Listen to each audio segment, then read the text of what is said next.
The Jacksonville Jaguars travel to Indianapolis to face their division rival Colts on Sunday.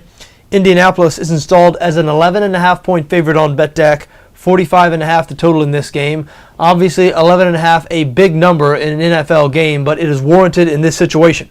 The Colts beat the Jags 37-3 earlier this season, and while the Jags are no doubt better now than they were then, still, this is a short-handed team that was bad to begin with. They were bad when they had all their players.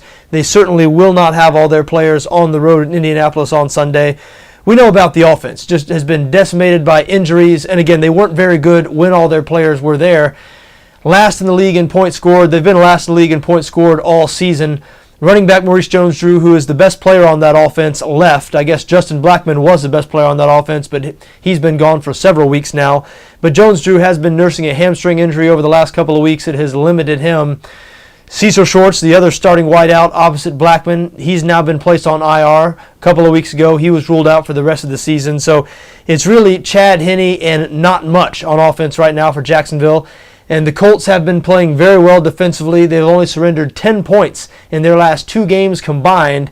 The Indianapolis defense has actually outplayed their offense this season. The defense is 12th in points allowed, whereas the offense is 15th in points scored. But hey, Indianapolis just better than Jacksonville on both sides of the ball, and they will be trying to win this game, even though the Colts have already locked up the AFC South and a playoff berth. Depending on how things shake out in this Week 17, they still could wind up with a first-round bye in the playoffs. It's unlikely, but it still could happen. So they will be putting their best foot forward on Sunday. This will not be a situation like we'll have in Kansas City, where the Chiefs might be resting some of their starters. So look, I'd be very, very surprised, shocked actually, if the Jaguars were able to go into Indianapolis and pull out a win.